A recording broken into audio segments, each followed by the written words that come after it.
Good morning. I'm glad you could join us. So the words of hope today begin with a comment that was made by somebody in a nearby town right over there. It's called Oakbrook. And I was an associate pastor at Oakbrook Community Church. I was an associate pastor there when it's called Oakbrook Christian Center. It was always OBCC. But it's there at the corner of 31st and Midwest. It's a rather affluent neighborhood. As a matter of fact, the neighborhood right next door is called the Midwest Club because it used to be Midwest Country Club. But one of the residents there said to somebody that went to Oakbrook, they said, I was always surprised that they put a church here because we don't need God. Man, I've never forgotten that statement. I remember way back hearing somebody say there's down and outers, but there's up and outers. In other words, just because you have all this stuff doesn't mean that you don't need God. But I've really thought about that, and especially as we've gone through the pandemic, I think there's so much truth to it that when we have all the stuff that we need, we can very easily forget God. Now, my story, it's kind of interesting. I grew up in that community. I grew up in Oakbrook. And so I reached a point when I was 17 years old where all the dreams that I had come true. The point is, I knew there was something more.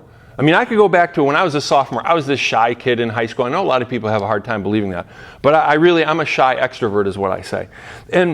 But there was all these parties that were happening and stuff, other places, and I was just like, man, that would be cool to be a part of that. And somehow, in the course of a year, a lot of those parties were at my house. All of a sudden, I was included. And I realized it's like all the things that I wanted, I got. But you know what? I just knew there was something more. There's got to be something more than just having enough food to eat, having enough friends, having a house to live in. And I think that's what the wisdom that Moses lays on the children of Israel, because he's not going to make it to the promised land, but he knows they are. And they are going to have houses to move into. They're going to have cisterns already dug for them. And here's his advice to them. Here's what he says in Deuteronomy chapter 6. He says, be careful not to forget the Lord who rescued you from slavery in the land of Egypt. You must fear the Lord your God and serve him. So he's saying that you've got all these nice homes, America. You've got food to eat, America. You've got all this good stuff, cars, America. And the reality is, even if we think we're the self-made person, who gave us the gifts and talents to have the ability to work? Who gave us the ability to think?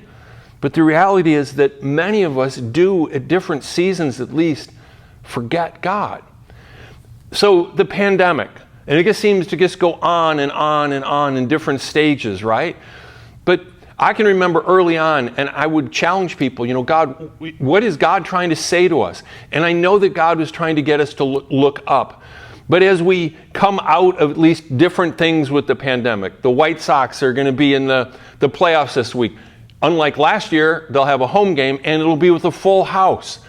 The Bears are playing in front of a full house.